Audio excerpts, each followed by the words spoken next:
Decía Mar que me venía porque esta era mi comunidad, esta es mi tierra. Cuando me llama el presidente, don Emiliano García Paje, Emiliano, al que le agradezco mucho las palabras que puso para que Mar las recuerde hoy aquí, y al que también le diré que no se habla a mis espaldas para que luego me ruboricen y ya le regañaré en privado, ¿verdad? Muchas gracias al presidente, porque cuando me llama es verdad que le digo que me vengo porque es mi tierra, porque es mi comunidad y porque advierto necesidades, advierto muchas necesidades. Es verdad que es un momento difícil, pero no por difícil deja de ser bonito, apasionante, y me vengo con la ilusión de ser mi tierra. Y por dos motivos principales. Por quien me lo pide y, sobre todo, para quien me lo pide. Y de verdad que no hay carga demagógica en mis palabras. Por quien me lo pide y para quien me lo pide.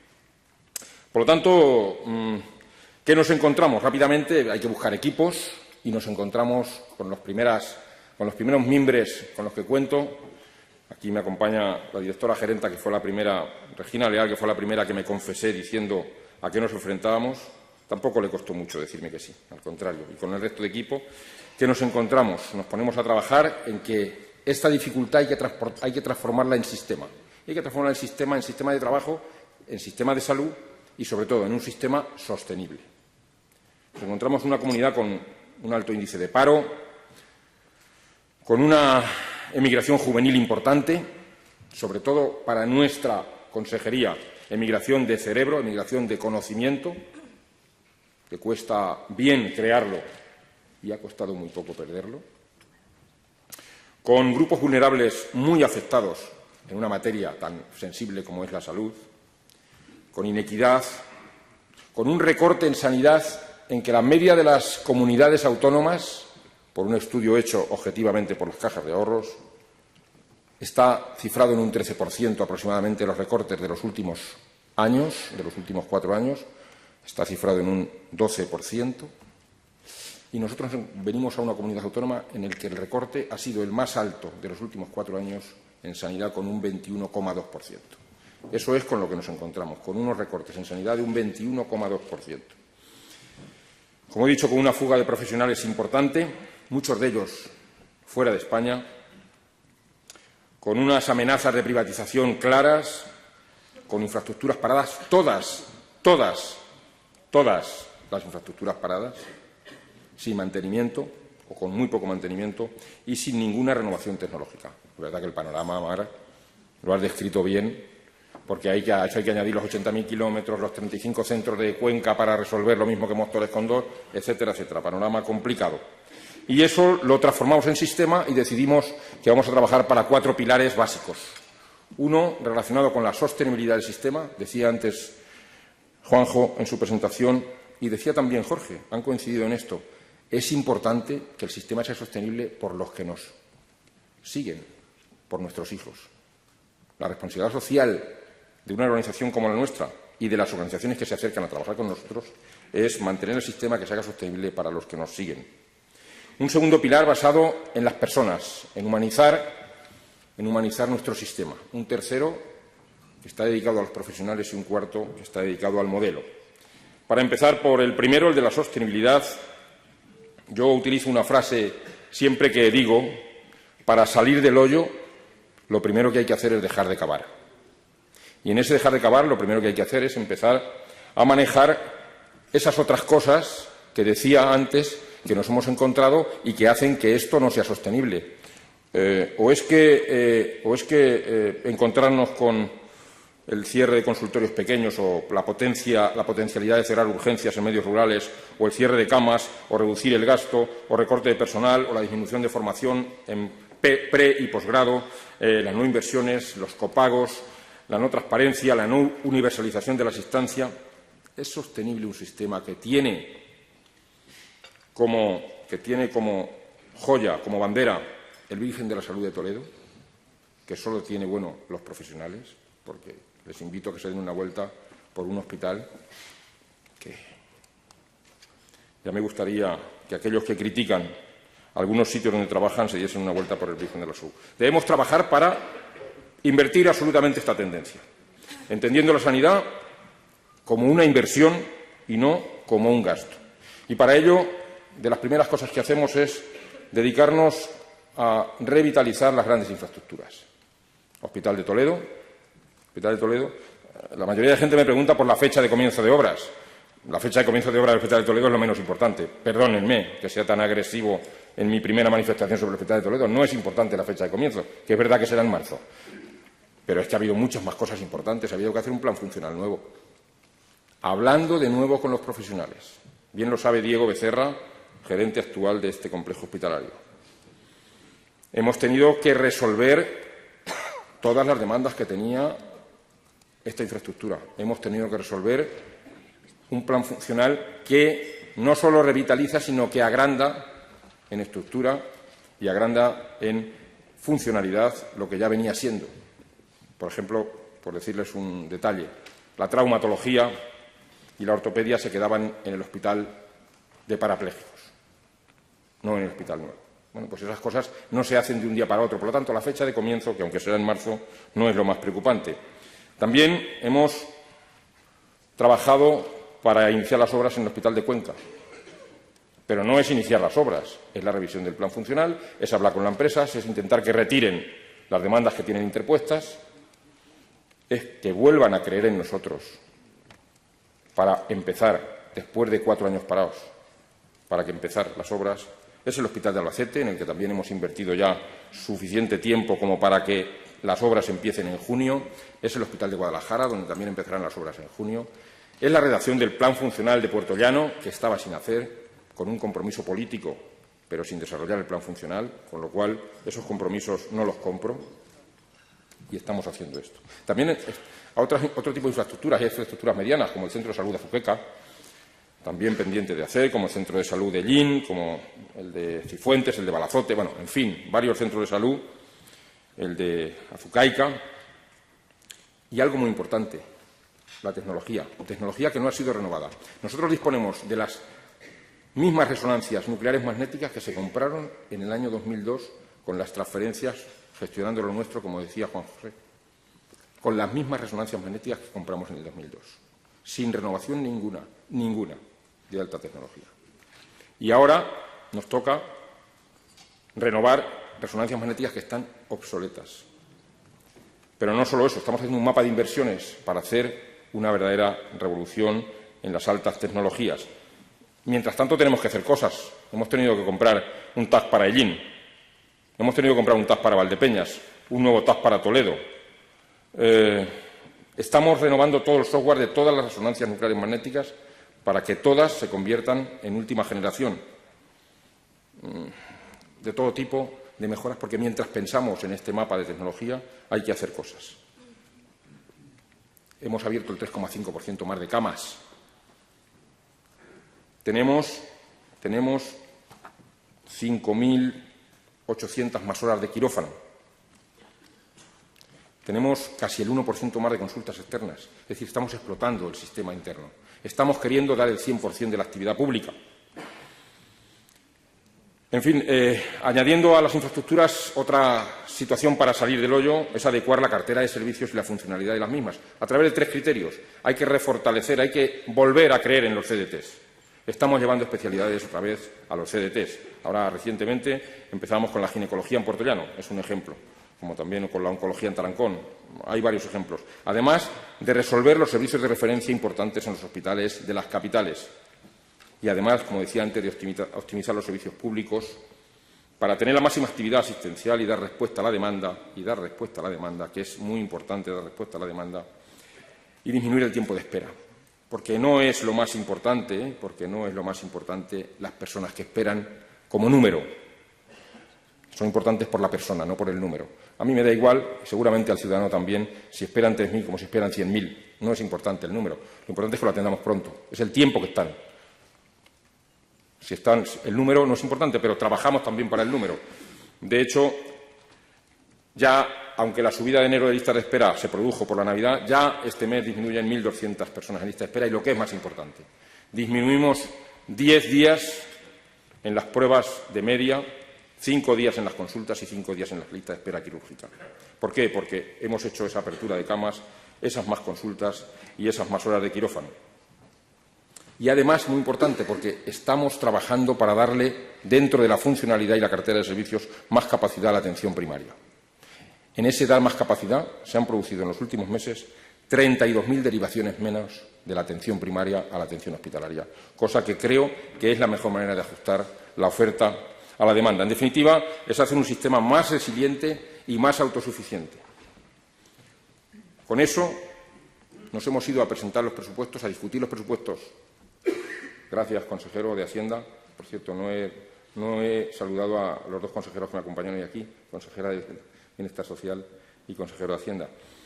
Hemos incrementado el presupuesto para llevar esto a cabo un 8,7%, 208 millones más que el presupuesto de 2015. Tenemos que darle más resolución a la atención primaria y para eso vamos a poner un 25% como mínimo del presupuesto para la atención primaria. El haber aumentado el presupuesto significa que hemos pasado a dar más dinero por cartilla, 1.315 euros por cartilla. Superamos la media de las comunidades autónomas. Estamos a la cabeza ahora en gasto por habitante en sanidad.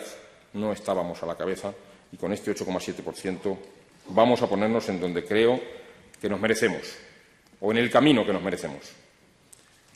En esto de la sostenibilidad también es muy importante la transparencia. Hemos creado un portal de transparencia y salud. Apostamos por un sistema con equidad, no quebrantado, sin barreras y con la recuperación de los fondos de cohesión. Los fondos de cohesión, para una comunidad autónoma como la nuestra, que todavía está carente de servicios y, sobre todo, por la interrupción de los últimos años, han desaparecido de los presupuestos generales del Estado de 2016. Los fondos de cohesión, que son aquellos fondos que amparan la actividad fuera de la comunidad autónoma, aquellos pacientes que nos tienen que ver en otras comunidades autónomas porque nosotros no alcanzamos a tener esos servicios, el fondo de cohesión para el año 2016 en el presupuesto general del Estado es 0 euros. Aún no sabemos cómo vamos a resolver el que nos vean pacientes fuera o cómo nos van a pagar los pacientes que vemos en el Hospital Nacional de Parapléjicos, por ejemplo. En definitiva, buscamos una corresponsabilidad entre todos los actores intervinientes y el empoderamiento del paciente a través de esa responsabilidad social y de la buena información del paciente.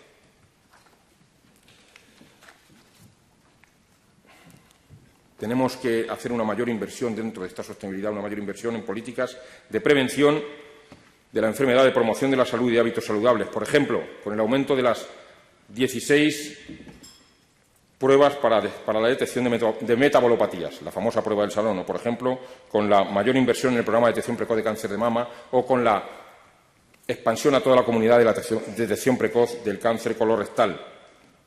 También con el calendario vacunal al completo, incorporando la toferina a embarazadas, incorporando el neumococo, incorporando todas las vacunas, el adelanto de la VPHM, que es el virus de papiloma humano, etcétera. Además de un programa de prevención del tabaquismo renovado y un programa de prevención de la obesidad infantil. Y me paro un segundo para hablar de 4 cifras que creo que son interesantes. Miren, en sanidad, de cada euro que gastamos, el 30% lo hacemos en productos farmacéuticos. Y hablo de sostenibilidad. El 55% en personas que trabajan en profesionales. El 5% en inversiones y el 10% en compras. En eso se va nuestro presupuesto. Y si vamos a políticas sanitarias, en atención primaria el 16,5%, por eso queremos alcanzar el 25%, en atención hospitalaria el 52%, y en salud pública el 1,5%. En esto es en lo que se refleja el cambio de sistema. O nos decidimos claramente que la subida del PIB tiene que ir a políticas de salud pública o nuestro sistema cada vez trabajará más en la respuesta a la demanda, pero cada vez menos se hará sostenible. Esto es una idea clave. No hay sistema en el mundo que, sin trabajar en las políticas de salud pública, en la que invertimos 1,5% del presupuesto, pueda soportar lo que va a pasar en los siguientes años, porque es mucho más barato prevenir que después atender la demanda y curar. Bien lo saben personas que me acompañan en la sala. En fin, la sostenibilidad para nosotros, como he dicho, es un punto indiscutible, es nuestro pilar en el que se tiene que basar la adecuación del presupuesto a las políticas sanitarias y vamos a dejarnos la piel porque la salud pública sea una realidad en el aumento del presupuesto y en el aumento del PIB que podamos ir incorporando a sanidad. El segundo pilar, como he dicho, está basado en las personas, está basado en algo que llamamos humanización de la asistencia sanitaria. Solo 2 comunidades autónomas este año hemos creado en nuestro organigrama una Dirección General de Humanización. La Comunidad Autónoma de Madrid y nosotros. Ahí estamos a la pugna, a ver quién se apunta a los tantos con los pacientes de las humanizaciones. Rodrigo Gutiérrez, que es el director general nuestro, está participando en todos los foros de pacientes, a los que nos invitan y a los que no nos invitan, para tener visibilidad y trabajar, como he dicho antes, en eso de la prevención y en las políticas de salud pública y representar a los pacientes allá donde no pueden llegar ellos. Por ejemplo, en el tema de humanización y de personas, recientemente, el 1 de marzo, ayer, ha habido una orden de la Consejería de Sanidad de acceso universal a la atención sanitaria en Castilla-La Mancha e implantación de la tarjeta sanitaria, tarjeta humanitaria que llamamos aquí. Pues mire, decirles que en un solo día, ayer, ya hemos atendido 24 solicitudes. 24 solicitudes en el primer día de puesta en marcha de la tarjeta sanitaria para inmigrantes. También hemos llevado a cabo una orden para el reintegro del gasto farmacéutico y que los pensionistas no tengan que pagar más de los 8 euros, que no se produzca un repago que se pondrá en marcha el 1 de mayo. También hemos quitado algunas tasas, por ejemplo, la tasa de la petición de documentación clínica. Alguien que tiene derecho a su historia clínica, cuando la pedía y se la entregaban, le estábamos cobrando una tasa. Bueno, es casi como cobrarle a alguien que le revisamos para saber si es discapacitado o no es discapacitado, para saber qué grado de discapacidad tiene. También le estábamos cobrando. O, por ejemplo, la prestación ortoprotésica a mayores de 18 años cuando se le amputa un miembro. También lo estábamos cobrando. Hemos hecho una orden para dejar de cobrar. Esto forma parte de la humanización, forma parte de las personas, forma parte de quien verdaderamente sostiene el sistema, que son las personas. Pero ¿qué hemos hecho en esto de la humanización? Hemos creado 3 herramientas para trabajar en ella. 3 herramientas de humanización. Una es el Plan Dignifica, otra es la red de expertos y profesionales y otra es las escuelas de pacientes. Brevemente les digo, el Plan Dignifica, lo que lo vamos a elevar a rango de ley, como ya dijo nuestro presidente, lo que quiere hacer es dedicarse a que la atención que ya damos perfectamente en nuestros centros desde el punto de vista sanitario y tecnológico tenga un grado de humanización más allá del que creemos que permite mejora. Empezamos con las urgencias. En las urgencias estábamos acostumbrados a ver verdaderos caos. A nosotros nos han criticado que si la cuestión era abrir 25 camas, que eso no tiene valor. Pues yo lo convierto en lo contrario. Si la cuestión era abrir 25 camas, era demasiado fácil para no haberlo hecho. ¡Qué tontería! Mire, les voy a dar un dato. Empezamos con el Plan Dignifica, que lo que hace es mejorar la atención, mejorar la información, mejorar las ubicaciones. El Plan Dignifica no es otra cosa que agrupar el conocimiento de personas, tanto familiares, pacientes como profesionales, para hacer las cosas con un poco más de humanidad, con una sonrisa a la vez que le estás comunicando una noticia que seguramente no es buena, porque nuestro medio es hostil. Nosotros comunicamos noticias muy malas, oncológicas, vasculares, de últimas voluntades, y hacerlo con una sonrisa mejora muchísimo. Y seguramente eso ha contribuido a que, les voy a dar un dato que es absolutamente objetivo, y además la defensora del pueblo nos lo ha hecho saber así. Desde que hemos llegado, atendemos al día, en los centros de Castilla-La Mancha, en los centros hospitalarios, 103 urgencias más que se atendían antes. 103 más al día. Eso quiere decir que deberíamos tener más colapso. Bueno, pues no hemos tenido ningún problema en este tiempo. Y estamos atendiéndolos y drenándolos a la hospitalización en menos horas. Nuestro plan dice que en menos de 12 horas tienen que estar drenados. Eso no quiere decir que puntualmente no haya que mejorar en ciertos casos. Me atrevo a pensar que más en la cabeza de más de uno está alguna situación puntual que haya tenido. Pues la mejoraremos. La mejoraremos, no hay duda. La defensora del pueblo tenía una demanda interpuesta contra las urgencias de Castilla-La Mancha y al ver las actuaciones, el Plan Dignifica y los datos que les hemos presentado, ha retirado esa demanda y nos ha dejado seguir trabajando y nos ha dejado hacer las cosas como creemos que hay que hacer.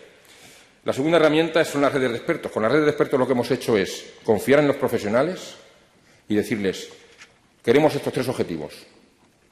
No desde nuestra mesa, sino con vosotros, queremos saber que haya más homogeneidad en vuestros criterios, que nos ayudéis a completar los recursos allá donde se merecen y que, además, la cartera de servicios no sea antojista.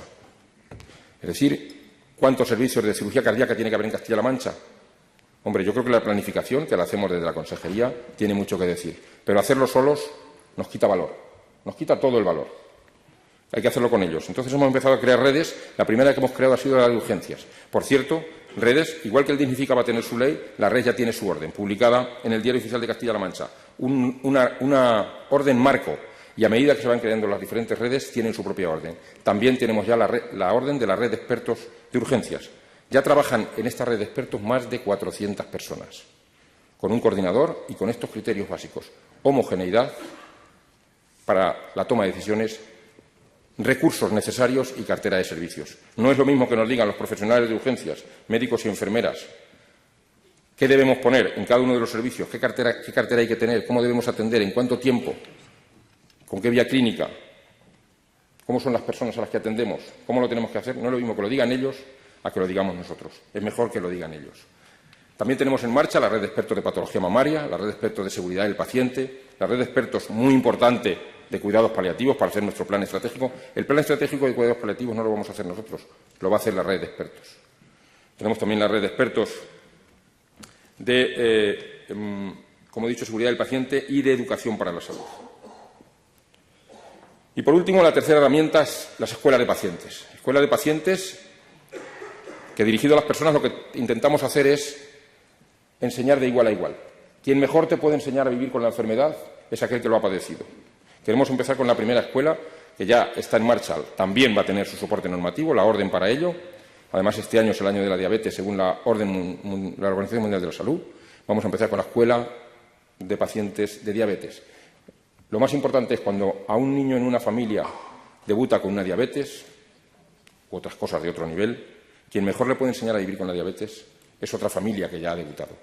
Y en las escuelas vamos a aprender a hacer eso, y lo vamos a hacer entre profesionales y, sobre todo, entre las personas que la han sufrido previamente.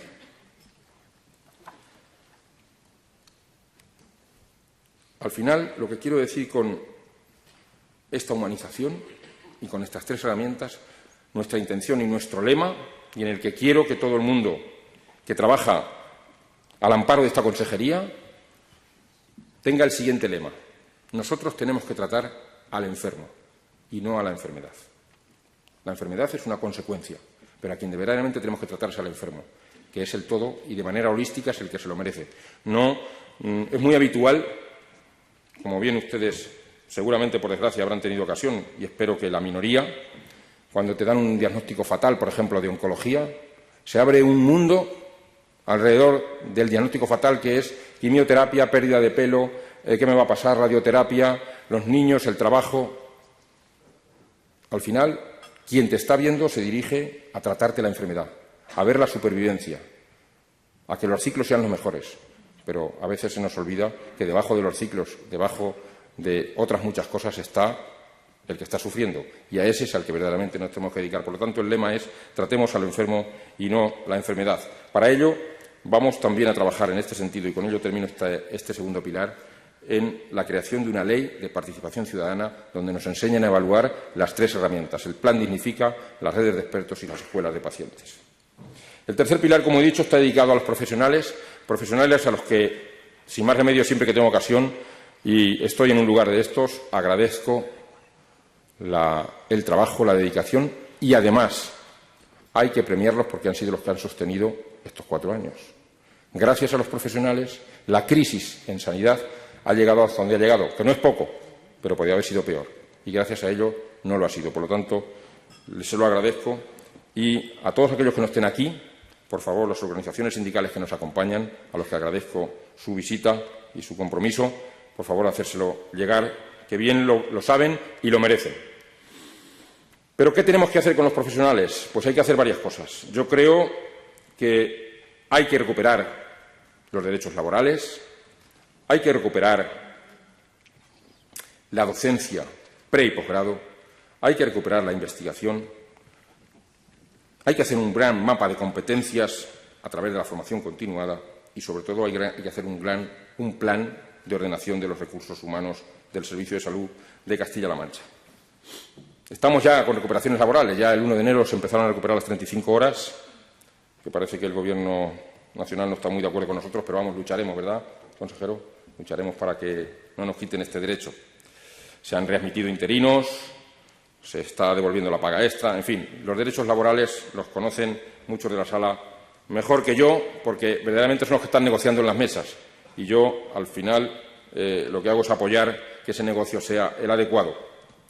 Estamos trabajando en recuperar dentro de esos derechos recursos humanos, es decir, contrataciones. Hay un compromiso para la creación de 1.042 plazas en el primer año, algo insólito en los sistemas y en los servicios de salud. Ya hemos recuperado 335, me parece que van, a fecha de hoy o de la semana pasada. Vamos a llegar a 496 por las 35 horas, por haber disminuido 2 horas y media las famosas llamadas horas cospedal, con perdón, porque así las llamábamos de manera rutinaria. Además de crear, porque realmente lo que tenemos que crear es una vuelta a la credibilidad y volver a ser atractivos. Este sistema de salud, hasta el año 2011, fue atractivo. Nosotros teníamos aquí profesionales que formábamos y, si no, que atraíamos de fuera. Y ahora está pasando lo contrario. Miren, hacer el sistema más atractivo significa no solo contratar, sino consolidar el empleo y dejar de hacer contratos cortos, eventuales, para un día, para 7 días. Esto hay que eliminarlo. Todos los contratos cortos que podamos, porque así administrativamente se pueda llevar a cabo y porque lo merezca, para lo que estamos trabajando en ese momento, pasarán a ser interinos. Y ya ha ocurrido eso en varias de las áreas de salud de Castilla-La Mancha. Pero además hay que consolidar y vamos a crear una oferta pública de empleo, que también llevamos 5 años o 6 sin hacer ninguna oferta pública de empleo. Si no consolidamos empleo, no nos hacemos atractivos y no atraemos profesionales. Un profesional que se forma en Madrid, comunidad vecina, nos cuesta un mundo. Nos cuesta un mundo convencerlo para que se venga a trabajar aquí. Nos cuesta un mundo. Ya nos cuesta a los que formamos que se queden, cuanto más traerlo de otro sitio. Bueno, pues lo que nos ha ocurrido ha sido que en este tiempo hemos perdido el 60% de la formación posgrado. De todos los que formábamos aquí en Castilla-La Mancha, hemos dejado de formar al 60% de los especialistas, tanto médicos, enfermeros, psicólogos, farmacéuticos. Hemos perdido el 60%. Eso quiere decir que muchos servicios que formaban a 2 residentes ya solo forman a 1, y que algunos que formaban a 1 ya no forman a ninguno, y que algunos que formaban a 1 forman un año sí y otro año no. Perder el 60% de capacidad quiere decir quedarnos sin pediatras, quedarnos sin radiólogos, quedarnos sin médicos de familia, quedarnos sin enfermeras formadas, especializadas, quedarnos sin masa crítica, quedarnos sin cerebro, quedarnos sin conocimiento, que al final el capital humano es el que mueve el sistema. No nos olvidemos. Por muchas políticas sanitarias que queramos poner en marcha, si no tenemos a quien nos tiene que llevar a cabo las políticas, los ciudadanos no verán la sanidad que nosotros queremos porque no habremos sabido dársela. Por lo tanto, 679 plazas en la primera oferta de empleo público del año 2016, que irán sumándose a los siguientes años, que además habrá previamente concurso de movilidad interna y habrá concurso de traslados, cosa que tampoco se ha hecho en los últimos años. Por lo tanto, tenemos mucho que hacer y eso tiene que revertir en una creación de un plan de ordenación de los recursos humanos, porque en este momento lo que estamos trabajando, y bien lo saben los sindicatos, es en revertir la anulación de los 3 últimos planes de recursos humanos que se han producido. El Tribunal Superior de Justicia ha anulado los 3 planes de recursos humanos que había y ahora tenemos que ponernos a trabajar y readmitir muchas de las cosas que ocurrieron en este tiempo y, como digo, bien lo saben las organizaciones sindicales. En investigación ha pasado algo parecido. Hemos perdido 1 de cada 3 investigadores. Ahora queremos volver a ser atractivos también en este campo. Tenemos un núcleo investigador importante en la Fundación Nacional de Parapléjicos. Tenemos un núcleo importante en el Hospital de Albacete. Tenemos un núcleo importante en el Hospital de Ciudad Real. Tenemos núcleos importantes en la atención primaria. Gente experta que investiga, pero que ha quedado sin fondos. Y ahora nuestra obligación es, a través de la Fundación, y si puede ser, con la creación del Instituto de Investigación, crearemos otra vez fondos para investigación y revitalizaremos los ensayos clínicos y la investigación translacional. Para ello necesitamos, rector, mucha colaboración de la universidad para que la investigación translacional sea una realidad en materia de salud, que en definitiva allí donde nos asentamos, como siempre me has oído decir, somos las dos empresas que más conocimiento generamos. Por lo tanto, si nos unimos en esa investigación translacional, seremos más atractivos también y, sobre todo, crearemos más riqueza y más riqueza de conocimiento. No en vano, este año hemos convocado las primeras 7 becas de investigación, que estaban paralizadas también, con un valor, aunque pequeño, pero que apunta maneras, 239.000 euros, de cara a las primeras 7 becas de investigación después de los años de sequía. Y el último pilar es el cambio de modelo. El cambio de modelo que entendemos que tiene que ir a más prevención, más autosuficiente, más control de la demanda y más autogestión. La importancia del cambio de modelo está basada en 2 aspectos. Uno, para mantener los niveles de calidad y bienestar y seguir siendo la sanidad un elemento fundamental de cohesión, hay que convertirla de gasto a inversión. Eso es lo que nosotros entendemos, que la sanidad no es un gasto, sino una inversión. Y además hay que analizar aspectos estructurales del sistema y pensar cómo cambiar los retos futuros que están con nosotros ya, que no son futuros, que son presentes. Son retos demográficos, de cronicidad y de medio ambiente. Son retos que hay que trabajar en ellos, no podemos esperar al futuro. Debemos tener en cuenta que las dificultades para la sostenibilidad económica del sistema sanitario necesita control de la demanda, que la importancia de la transición demográfica de lo crónico, de lo agudo a lo crónico, necesita un foco principal en la atención primaria y un desarrollo completo de esa mayor resolución desde la atención primaria, por eso lo del aumento al 25%, y necesitamos más participación de los actores, de los protagonistas, de los pacientes, por eso las escuelas de pacientes y la responsabilidad social. Además de que estamos a las puertas de la medicina personalizada, que no es la genómica, que es la medicina personalizada de la persona. Luego hay otra personalizada que es la genómica, pero que eso lo abordaremos quizás más adelante. Ahora nos toca más la medicina personalizada, que es la de la persona. Y, como no, el cambio del perfil profesional. No podemos dar la espalda a la renovación del mapa de competencias. Bolonia nos puso en el sitio que nos correspondía en cuanto a grado.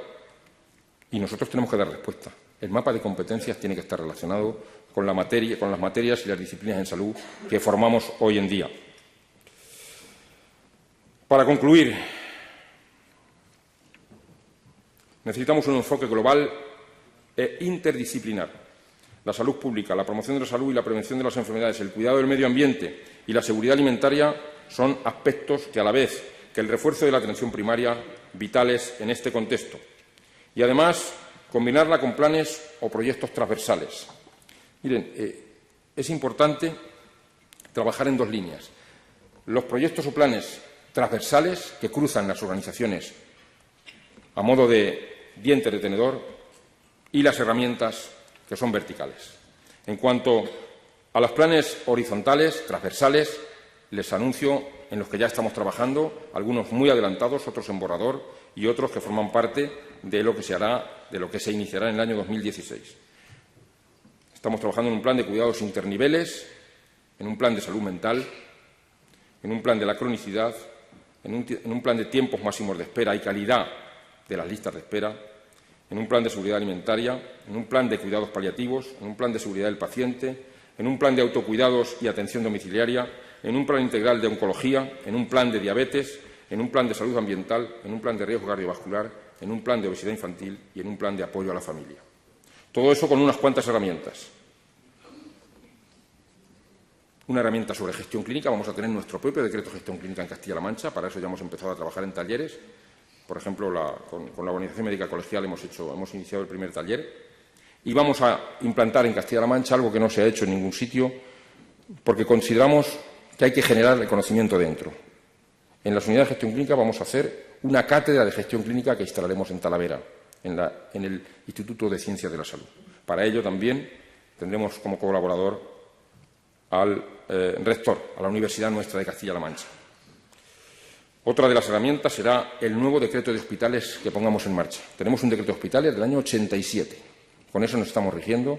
Creemos que ya ha dado de sí lo que tenía que dar de sí y hay que renovarlo, en el que irán amparadas muchas de las cosas que nos están pasando hoy y que queremos reformar, pero que tienen que tener un marco normativo que será nuestro decreto de hospitales. También otra herramienta es la salud laboral. Otra, la Fundación Sociosanitaria. Otra, la simulación y el banco de buenas prácticas. Tenemos que tener un lugar donde trabajar sin el paciente, pero para el paciente. Un sitio donde podamos simular su enfermedad y podamos tratarla sin ningún riesgo ni peligro. Y eso hay que hacerlo desde la gestión del conocimiento y de las altas tecnologías. También la tendremos que crear ese banco de simulación en Castilla-La Mancha. Otra herramienta es la telemedicina y otra será el que ha anunciado antes, Instituto de Investigación. Trabajar en tejer esta red, gestionando la diversidad, que no es otra cosa que atraer, retener y potenciar a personas de perfiles diversos que aporten innovación, nuevas opciones y puntos de vista, soluciones creativas y conocimiento de las diversidades culturales y económicas de los mercados. Crear un microclima interno que coincida con la diversidad del entorno externo de nuestra organización, con iguales o parecidos recursos financieros y tecnológicos, cuando siempre contamos con, porque la situación real es esta, con iguales o parecidos recursos financieros y tecnológicos, la diferenciación y el éxito en la eficacia radica en el valor añadido que le damos las personas al sistema, el valor del capital humano.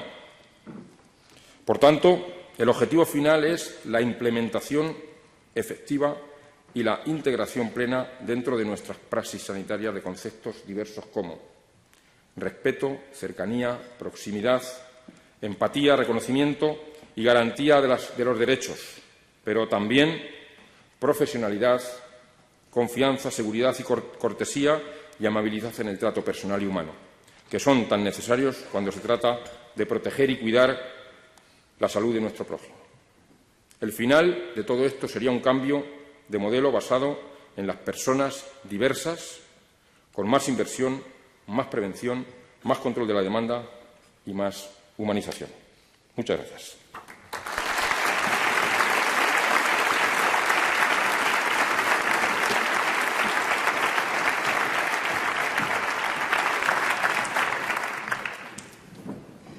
Me atacan las preguntas por todos los lados, consejero. Buenos días. Algunas tarjetas me he quedado bastante cortas. Ahora las iremos repasando.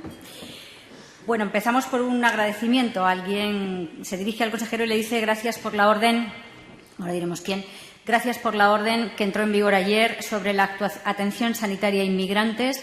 Medidas de este tipo sí que humanizan la sanidad de Castilla-La Mancha. Jesús Esteban Ortega, presidente de Cruz Roja en Castilla-La Mancha. Empezamos por ese agradecimiento y empezamos también por una pregunta fácil, un cotilleo. Está siendo la sesión de investidura en el Congreso de los Diputados. Si Pedro Sánchez fuera investido, elegido presidente y te llamara como ministro de Sanidad, ¿te irías? No. No. Sé que va a ser presidente, pero también estoy seguro que ya tendrá ministro o ministra. No es no, en ninguna circunstancia, Es no. bajo ningún concepto. No. Bueno, como era previsible, hay muchas preguntas sobre el Hospital de Toledo. Por ejemplo, alguien pregunta sobre el Hospital de Toledo si cuando habla de que las obras empezarán en marzo, se refiere a marzo de este año. No, por supuesto, no.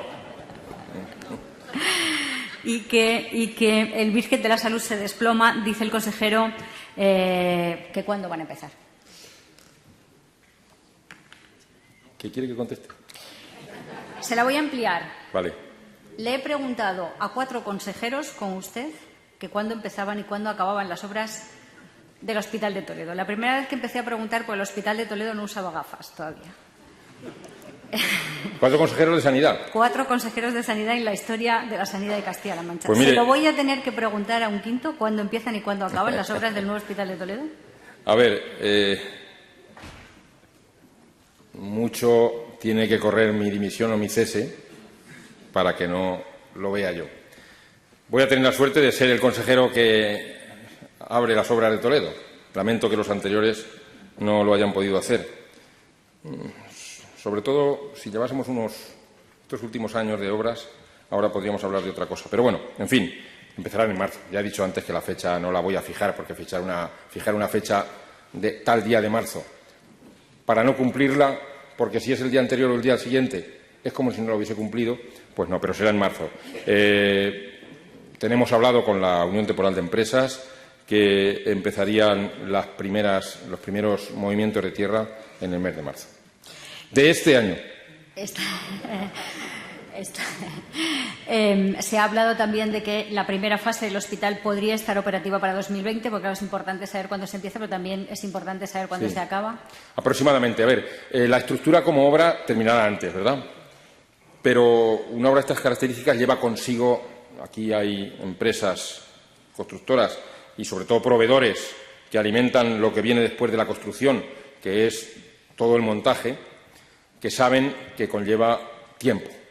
Por eso admitimos que la primera fase, y digo lo de la primera fase porque habrá una segunda fase que ampliará lo que parte del edificio ahora no se va a obrar. Por lo tanto, al final Toledo tendrá el hospital del tamaño que se merece. Por mucho que dijesen del tamaño grande, yo creo que ese tamaño es el que hay que tener porque es el tamaño que merece los castellano-manchegos y sobre todo los toledanos.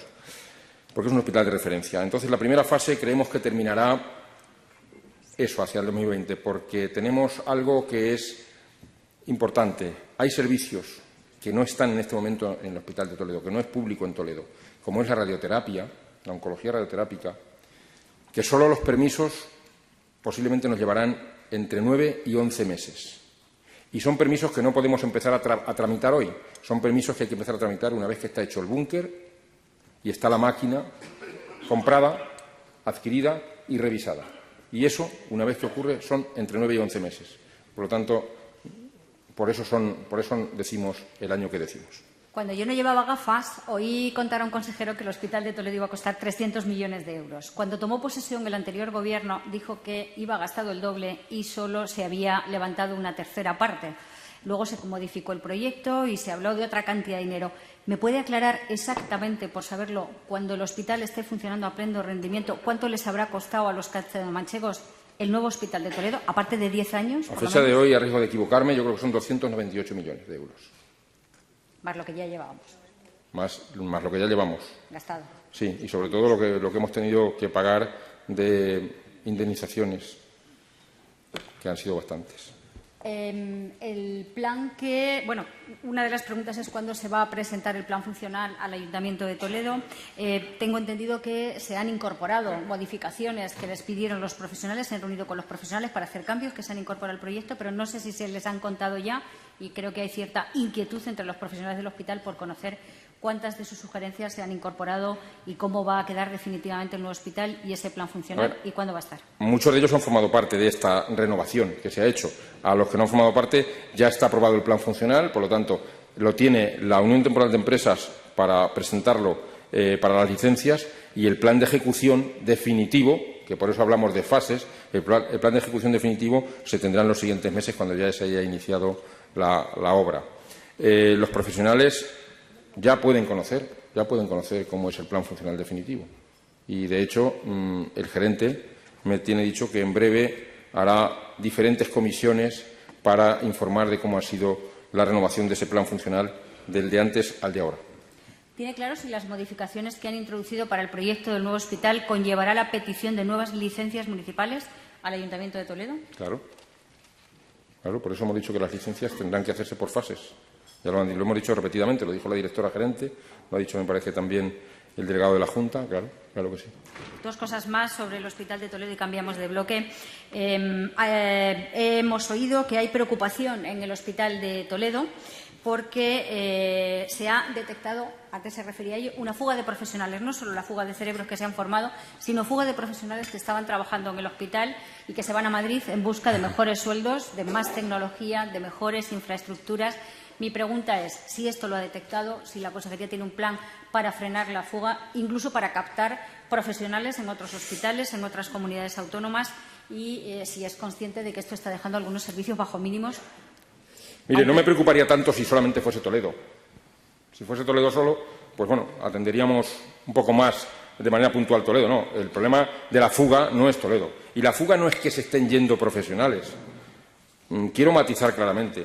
Este año 2016, termina la primera promoción de residentes, hablo ahora de médicos, la primera promoción de residentes que se empezaron a formar hace 4 años. que fue cuando se produjo el recorte del 60% de la formación. Por lo tanto, no es que se vayan, es que no han venido. O sea, no acepto la crítica de que se van. Sí, que se han ido 2 radiólogos de Toledo, sí se han ido. Que se han ido 2 del Hospital de Ellín, me parece, o 1, sí. Que se habrán ido 7 u 8 médicos desde que yo estoy de consejero. 10, 15, de acuerdo. ¿Sabes cuánto han dejado de venir? 300. El problema no es que se han ido, es que no han venido. Esa es mi preocupación. Hombre, intentaremos pescar, cazar, convencer, ser atractivos para otras comunidades. No cabe duda que cuando hagamos una OPE, que vamos a hacer, como he dicho, las 679 plazas, vendrá gente a examinarse que no le daremos comisión de servicio para que se vaya a Madrid y se quedarán. Y de ahí empezaremos a rehacer y vamos a luchar por generar más formación posgrado para que de esos que se han ido, que la gente desde la crítica dice se han ido, quiero decir que no han venido, se puedan formar aquí.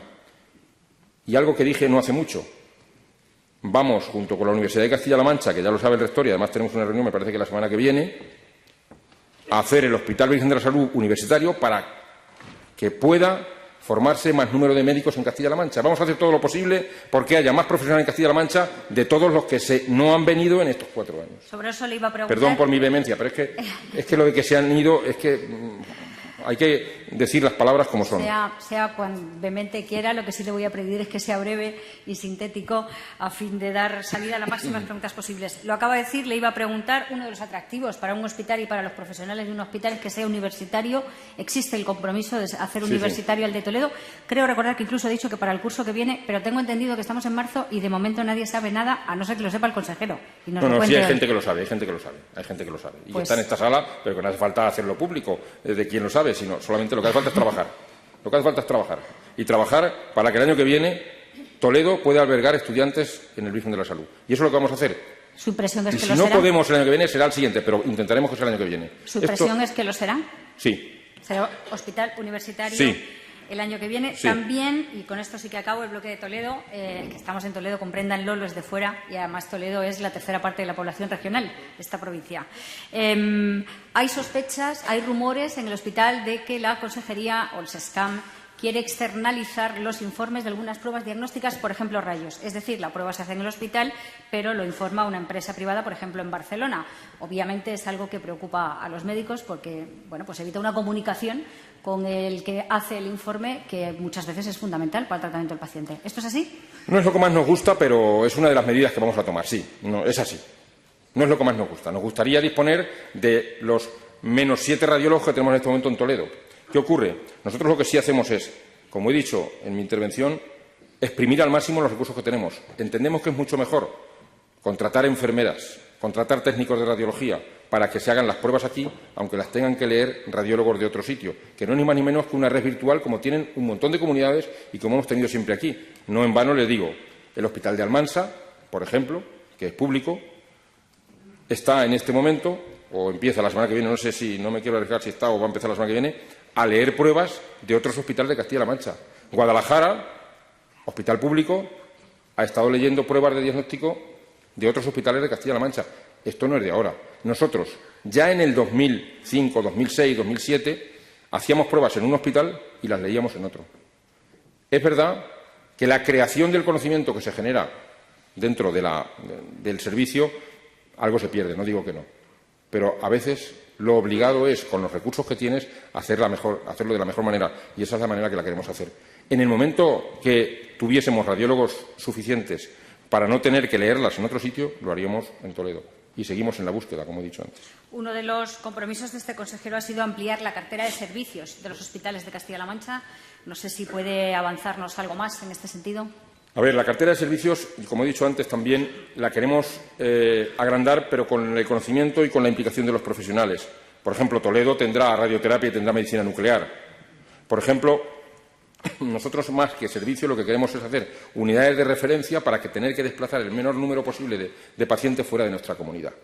Creemos que hay servicios potencialmente activos y suficientemente formados como para ser referencia y no tener que estar derivando a otras comunidades. Y eso ya estamos trabajando en ello. Hablando de cartera de servicios, también anunció la intención de crear en Castilla-La Mancha un centro para el tratamiento, para el conocimiento de las enfermedades raras, incluso de contar como asesor externo con el profesor Izpizua. No sé si hay alguna novedad en este sentido. Matizar una cosita. Nosotros no podemos tener un instituto donde albergar todas las enfermedades raras. Son 7.000. O sea, sería imposible, ni aquí ni en ninguna comunidad del mundo, ¿no? Nosotros lo que hemos dicho es, vamos a trabajar para que la mastocitosis, que es una de las enfermedades raras y además de las que más pacientes hay, el centro de referencia nacional esté en Toledo, para toda España. En eso es en lo que vamos a trabajar. Y vamos a tener después un buen gestor de casos, una persona que identifique bien dónde se trata el resto de enfermedades raras para romper barreras administrativas que puedan ir al mejor sitio los ciudadanos de Castilla-La Mancha, como van los de Madrid a Sabadell a que les vean de una enfermedad rara, que eso ocurre en realidad. En Sabadell hay un centro de referencia para un tipo de enfermedad rara y allí van de toda España. Eso es lo que queremos que pase en Toledo con la mastocitosis. Eso es la puntualización. Alguien le pregunta para cuándo un plan integral de recursos humanos en el SESCAN que contemple aspectos puntuales que mejoren la calidad asistencial, aspectos como la oferta pública de empleo y concurso de traslados, planes de estabilidad en el empleo, conciliación de la vida personal, familiar y laboral, carrera profesional. Todo eso ya ha empezado. Ponerlo en un plan es un compromiso de esta legislatura. Habrá un plan de ordenación sanitaria de los recursos humanos de Castilla-La Mancha, del Servicio de Salud de Castilla-La Mancha, en esta legislatura. Hay muchas preguntas también de listas de esperas y algunas que quieren saber distintos planes que tiene la consejería el tratamiento de enfermedades infantiles o enfermedades que padecen niños y también personas con discapacidad. Empiezo por una tarjeta que, más que una pregunta, o hace una pregunta y también una queja. Dice que las personas con discapacidad, principalmente la discapacidad intelectual y la enfermedad mental, se encuentran con más frecuencia de lo deseable con la incomprensión de los sanitarios en los hospitales. ¿Qué remedios a corto plazo y medio plazo, mejor aún lo antes posible, piensa poner en práctica para resolver esta situación a veces poco ética? Bien, hay varios pilares trabajando en esto. La humanización es clave y el plan de salud mental. El plan de salud mental contempla este cambio en el tratamiento de las enfermedades con discapacidad para discapacidad psíquica. Pero me tiene que dejar, como ya he hablado con las asociaciones, hacer una matización pequeña, que es, yo creo que en el plan de salud mental y en todo lo que concierne la discapacidad, hablando de salud mental, tenemos una obligación mucho más allá de lo que podamos prometer en la atención sanitaria, que es el derecho laboral, que es incorporar a la sociedad civil a las personas con discapacidad con salud mental, afectados por salud mental. Yo creo que ese es el verdadero objetivo, incorporar a la sociedad civil a estos pacientes. Y para ello el plan de salud mental contempla la incorporación y el derecho laboral de este tipo de pacientes. Otro de los asistentes llama la atención sobre la misma cuestión de la que hablábamos antes, el trato con las personas que tienen algún tipo de discapacidad física o intelectual, y lo que quiere saber es si se está actuando en la especialización del personal médico y se están incluyendo líneas de formación específicas sobre esta temática. A ver, precisamente en la comunidad tenemos una unidad de salud mental infanto-juvenil de la que no disponen otras muchas comunidades. Tenemos asociaciones en las que hay profesionales trabajando conjuntamente con ellos en ciertas enfermedades muy concretas de salud mental. Bien, es verdad que es una pregunta demasiado genérica para contestar. ¿Hay profesionales? Pues sí, hay profesionales que están más especializados en unas enfermedades que en otras. Dar respuesta completa, pues seguramente cuando hace la pregunta es porque tendrá alguna queja puntual a la que me gustaría también responder de manera puntual en el foro adecuado. No sé si... Ya les digo yo que el consejero seguramente se quedará un rato y cualquiera podrá transmitirle a lo mejor alguna situación puntual de la que quiera hacerle consciente. Eva Ocaña, de Afanión en Toledo, le pregunta ¿cuándo se va a regular la edad en oncología pediátrica hasta la edad de 18 años, ya que hasta ahora el no estar regulado es decisión directa del hospital o del facultativo? Bien, ya hemos tenido el primer encuentro, Eva, con los dos jefes de servicio de pediatría y responsables de la oncología pediátrica en Albacete y Toledo, porque hemos declarado que vamos a hacer 2 unidades de referencia de oncología pediátrica en Castilla-La Mancha. Una estará ubicada en Toledo y otra en Albacete. Y uno de los puntos importantes a llevar en estas mesas y poner en marcha es la edad. La edad la vamos a subir a los 18 años en cuanto las unidades de referencia las tengamos trabajando no a pleno rendimiento, sino cuando empiecen a caminar. Yo ya he recibido el plan de Albacete, ahora estoy esperando ya el plan de Toledo y cuando lo tengamos volvemos a reunirnos. O sea que la edad pediátrica a 18 años en oncología va a ser en breve. Señor consejero, al igual que ya han hecho otros ayuntamientos y comunidades autónomas, ¿tiene previsto el Ejecutivo Regional y su consejería en particular restablecer las ayudas a colectivos tan perjudicados económicamente como los de ciertas enfermedades, como la celiaquía? Bueno, le hago extensiva, sí, obviamente, las ayudas a otros colectivos. La fenilcetonuria, la celiaquía, sí. Tenemos contemplado, de hecho, hace muy poco en Cuenca tuve ocasión de un encuentro con familias de pacientes con enfermedades poco frecuentes, en el que se ponía de manifiesto el recorte que había habido para las ayudas a pacientes con celiaquía o con déficit de proteínas. Efectivamente, tenemos contemplado hacer un plan nuevo para la aportación y para las ayudas a pacientes con enfermedades con estas carencias. La presidenta de UNICEF, que también está presente en el desayuno, Asunción Díaz, traslada varias preguntas relacionadas con la infancia. Por ejemplo, ¿cómo posicionaría el tratamiento sanitario que en nuestra comunidad se da a la infancia respecto al resto de España? ¿Qué medidas ha previsto para mejorar esta posición? Y si en la escuela de pacientes tienen previsto un espacio especial para niños y niñas que enseñen a otros niños y niñas cómo vivir su enfermedad. Sí, es el objetivo principal de la escuela de pacientes. Cuando decimos que vamos a empezar con la diabetes, precisamente la diabetes tiene mucho que ver con la edad infantil. Un niño cuando debuta con diabetes, que suele ser en un espectro entre los 3 y los 7 años, pues de lo que más se tiene que ayudar es de otro niño, no solo de la familia. Sí, está contemplado. Y luego, ¿cómo lo veo en relación al resto de España? Pues mire, seguramente sometido a demasiada variabilidad. Depende el desarrollo que haya tenido los servicios de pediatría allá donde nos encontremos, tanto en atención primaria como en hospitalaria, el trato será diferente. Yo creo que homogeneizar a través de las redes de expertos es una de nuestras responsabilidades. Cruz de Afanes Toledo le pregunta ¿cuándo se va a instaurar en Castilla-La Mancha un programa de atención sanitaria preferente en urgencias y consultas para niños con discapacidad intelectual y o trastornos de conducta? Pues mire, ya hemos trabajado con la asociación, ahora ya Aurelia, que es la presidenta, lo sabe. Estamos trabajando en una tarjeta de preferencia para los discapacitados. Vamos con listas de espera, por ejemplo. Voy a ver. Dice así la pregunta. Ustedes publican las listas de espera, pero desde el Partido Popular insisten en que la situación ha empeorado con el Gobierno del PSOE. Para que la ciudadanía se aclare y conozca la verdad, ¿puede explicar la situación real y si los datos se pueden manipular? ¿Puede aclarar también los datos reales del desvío de enfermos a centros de Madrid? Bien, qué suerte tiene la persona que ha hecho la pregunta y muchos más que ahora lo pueden ver. Hasta hace bien poco esto era imposible. No había transparencia ninguna. Nadie sabía quién había en lista de espera. Nosotros, el mayor compromiso que adquirimos con este tema es hacer un portal de transparencia y salud. Invito a que entren en la página del SESCAN, www.sescan.jccm.es, y ahí aparecerá portal de transparencia y salud. Ahí pueden ver las listas de espera desde el año 2003 hasta hoy, para que puedan comparar por hospital, por especialidad, por tiempos, por todo. Además, el ciudadano que tenga DNI electrónico puede entrar en su lista de espera y ver cómo está su situación, en la que esté, en consultas, en pruebas, en lista de espera quirúrgica, donde esté. Puede entrar. ¡Qué suerte! Esto forma parte de la sostenibilidad. Mire, el Partido Popular, que me ha mencionado usted, publicaba las de ese mes concreto. Bueno, estuvieron casi 2 años sin publicar nada, cero, porque teníamos 180.000 pacientes en lista de espera, cosa que no había ocurrido nunca en Castilla-La Mancha. Ahora, porque tenemos 120.000, estamos sacando los pies del tiesto. Cuando teníamos 180.000 y no se publicaban, había que estar callados. Qué bien callados estuvimos, todo se ha dicho, ¿eh?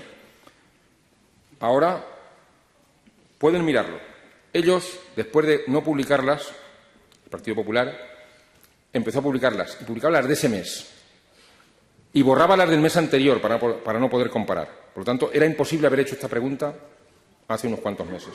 Ahora se puede hacer la pregunta. Y ahora dice, ¿y me quiere decir la verdad? Pues sí, la verdad es que nosotros nos encontramos una lista de espera mucho mayor que la que habíamos dejado en junio del 2011, mucho mayor, que ha pasado por listas de espera insufribles, pero ya saben que del número de pacientes a mí no me gusta hablar mucho, y sí de tiempos.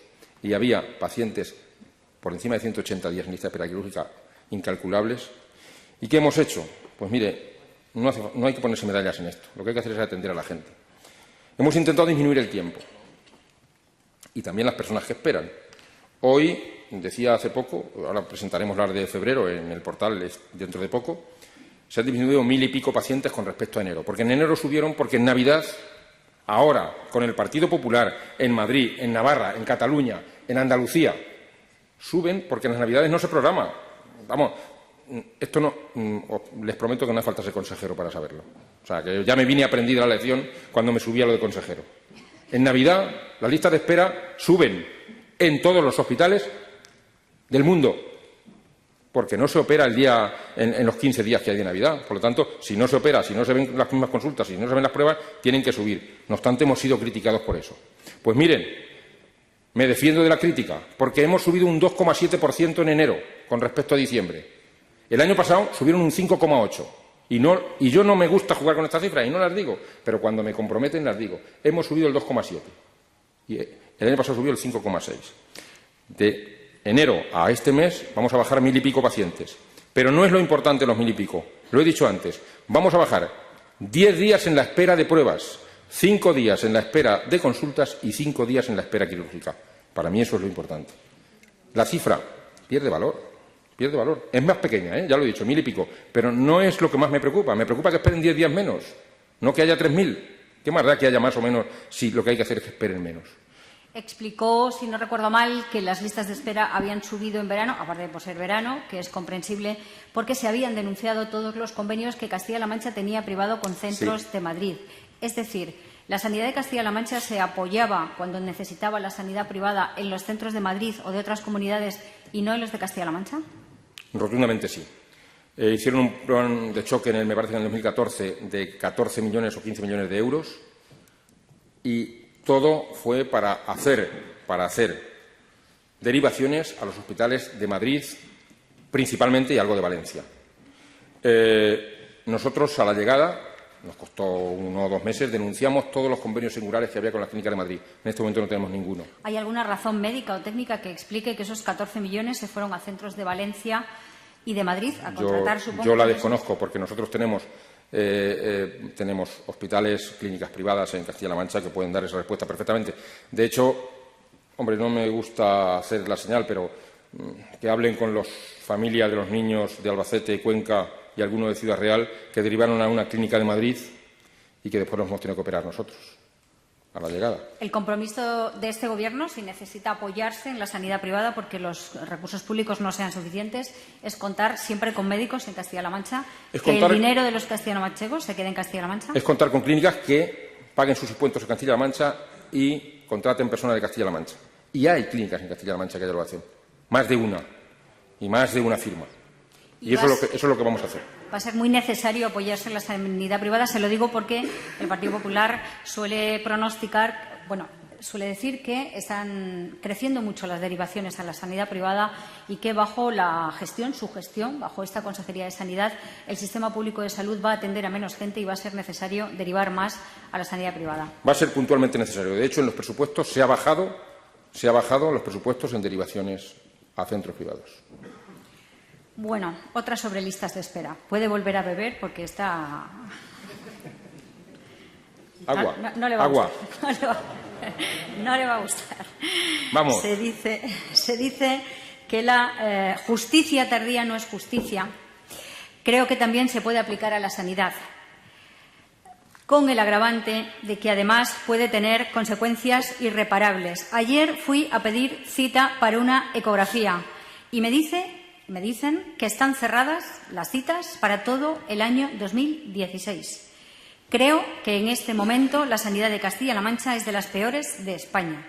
Pregunta: ¿podemos tener una esperanza razonable de que en un corto plazo podamos aspirar a ser la sanidad que en otros momentos era admiración dentro y fuera de España, lo primero que yo le pregunto, que deje claro si hay alguna lista cerrada para todo 2016 en algún hospital público de Castilla-La Mancha. Pues no debería ser. O sea que yo desde este atril decir que no, para que a continuación me saquen una foto siendo que sí, espero que los gerentes que me acompañan sean sensibles y lo miren al llegar a sus centros y que no sea así. No debería haberlo, ¿no? No debería haberlo. No debería haberlo. ¿Se va a solucionar pronto? Sí, porque estamos trabajando en ello, claro que sí. De hecho, antes me hacían una pregunta sobre por qué un radiólogo de fuera lee pruebas que se hacen aquí. Por esto, precisamente. Porque tenemos un número de pruebas diagnósticas sin resolver que queremos resolver. Que queremos resolver y lo vamos a hacer. ¿Que somos los peores? Bueno, pues ya lo he dicho yo varias veces. En el 2010 me parece que fue la última encuesta que se hizo y estábamos con más de un 8 de calificación, es decir, un notable alto. Y cuando llegamos estamos un 5,4. Claro, estamos mal situados. Esperemos recuperarlo. Si un paciente se encuentra con una respuesta como esa, ¿qué tiene que hacer? ¿Llorar? ¿Denunciar? Pues yo creo que lo mejor es que, primero que no llore, claro, pobre paciente, ¿no? Tiene que reclamarlo. Tiene que reclamarlo porque le debemos dar respuesta pronta. Bueno, otro de sus temas favoritos, convenio sanitario con Madrid. Vamos a ver si lo podemos aclarar en pocas palabras, en poco tiempo y acabar, que nos hemos consumido media mañana de toda esta gente que además se ha levantado prontísimo para venir a escuchar.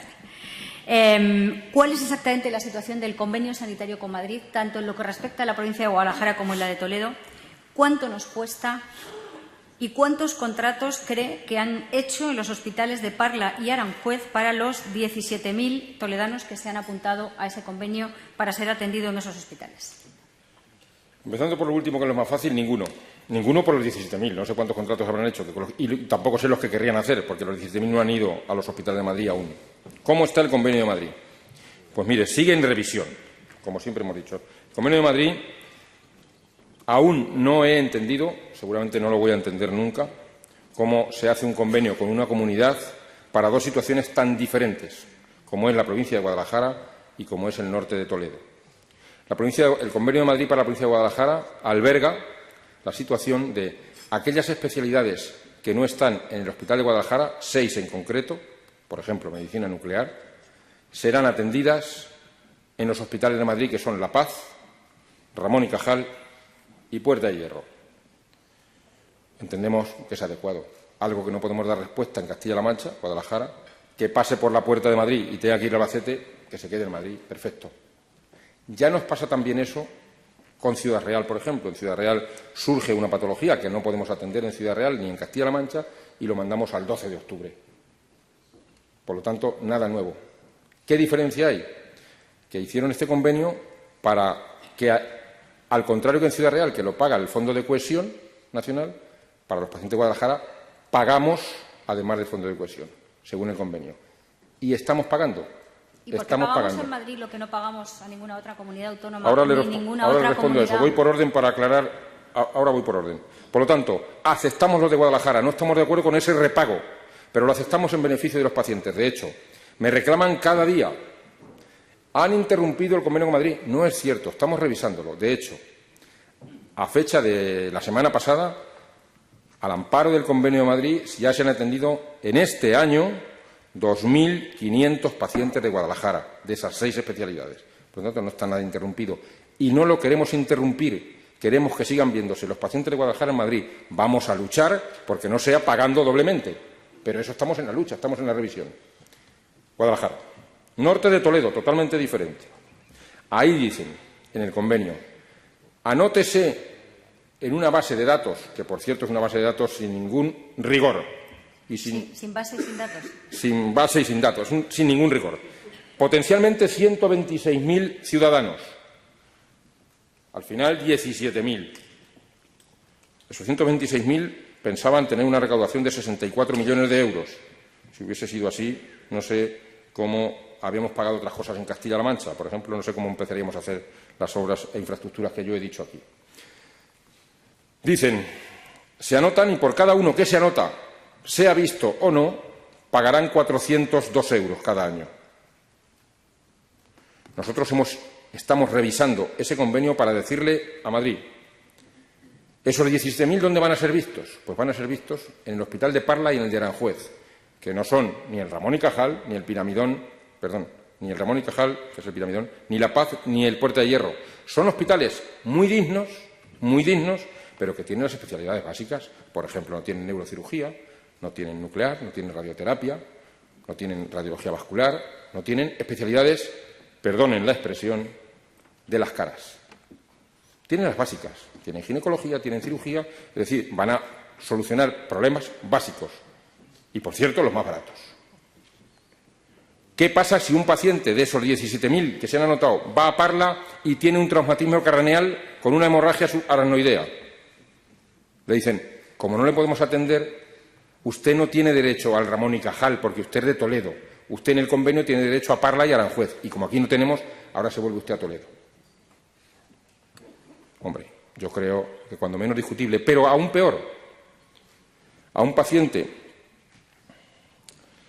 que le tienen que prescribir una medicación de farmacia hospitalaria, que son las más caras, virus de la hepatitis C, virus VIH, la farmacia hospitalaria es la medicación más cara. Bien lo saben los que me acompañan en la sala. Eso tampoco lo contempla el convenio. Un médico de Parla le prescribe una medicación hospitalaria a un paciente de esos 17.000 y le dice, y ahora va usted a Toledo y que se la den allí, y que lo pague Castilla-La Mancha. Y dice un ciudadano de Medellín, ¿por qué tengo yo que pagar parte de 402 euros para que sea atendido una persona de Ocaña, con mis impuestos de Castilla-La Mancha, y por qué tengo yo que pagar esa medicación que se la prescribe un médico de Parla? No hay por dónde cogerlo. El transporte sanitario también tampoco entra. ¿Por qué cree que se firmó eso? Pues eso se firmó porque ya lo dijo el Consejo Consultivo de Madrid, el de Madrid, no el nuestro. El Consejo Consultivo de Madrid felicitó a los entonces gestores de Madrid diciendo la cuenta de resultados de los hospitales de Parla y Aranjuez es deficitaria. Solo, porque es un hospital público con gestión privada. Solo si sois capaces de atender a más población que la de que Parla y Aranjuez le suponen esos hospitales, seréis capaces de aumentar la cuenta de resultados. Es decir, solo con más ingresos tendréis las cuentas de resultados. Y el Consejo Consultivo dijo, olé al convenio sanitario con Castilla-La Mancha, porque eso hará tener más ingresos en estos dos hospitales. ¿Por qué no tenemos un convenio con Madrid para el norte de Toledo con el 12 de octubre? Que está muy cerquita. Es mejor con estos hospitales. Y termino diciendo, por eso estamos en esa revisión. Por eso vamos a decir que esos 17.000 pacientes pueden ser atendidos en Toledo, porque para invertir en profesionales los invertimos aquí, en tecnología lo invertimos aquí. Y, sobre todo, porque van a estar mejor atendidos. Solo la cercanía no soluciona los problemas de salud. Y en eso estamos con la comunidad. Y hemos hecho una prórroga de 6 meses. Y la Comunidad de Madrid, con la que ya hemos tenido algunos encuentros, está dispuesta a hablar con nosotros y a retomar este tema. Lo que pasa es que, de fondo, lo que queremos es reevaluar el fondo de cohesión y que haya dinero en el fondo de cohesión, porque no solo para los ciudadanos del norte de Toledo y Guadalajara hace falta el fondo de cohesión, también nos hace falta para cobrarle a los ciudadanos de otras regiones que vienen a ser atendidos en el Hospital Nacional de Parapléjicos, que no sabemos cómo lo vamos a tener que hacer. Entre tanto, nos entendemos con Madrid, entiendo que no hay ningún paciente que se va a quedar desasistido. A ver, es que en este momento Guadalajara sigue siendo asistido y no vamos a poner ninguna pega, y de Toledo es que esos 17.000 están inscritos, pero aún no ha empezado el convenio entre el norte de Toledo y Madrid. Muy bien, quedan muchas preguntas, pero no me voy a tomar más tiempo. Gracias por su paciencia, por su atención. Yo le voy a trasladar al consejero las muchas preguntas que nos han quedado por hacer. Si tiene la amabilidad de contestarlas, que estoy segura que sí, lo publicaremos en encastillalamancha.es mañana, para que hay sectores muy importantes que han preguntado y temas muy importantes que yo creo que merecen una respuesta. Consejero, un poco de humor para acabar. Nos ha contado el presidente de la Organización Médica Colegial que juegas al fútbol. Juego aún, en presente, a pesar de mis 103 kilos. Luego yo he querido saber de qué colores tenías. Me has dicho que los del Real Madrid, sabia decisión. Si lo analizaras al Real Madrid, ¿a qué planta hospitalaria lo mandabas? ¿Cómo? ¿Sí? Si analizaras al Real Madrid, ¿a qué planta hospitalaria lo mandabas? Bueno, primero quitaría a Cristiano Ronaldo. Eso es lo primero que haría. Porque está creando un ambiente en el que yo no me sé mover. No me gusta ese ambiente.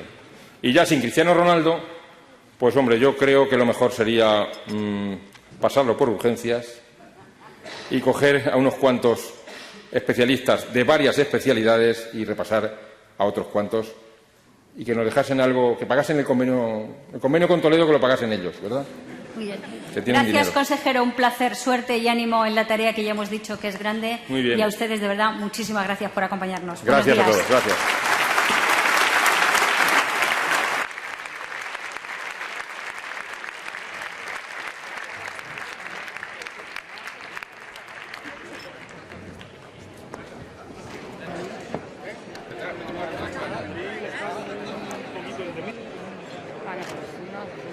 Por favor, gracias.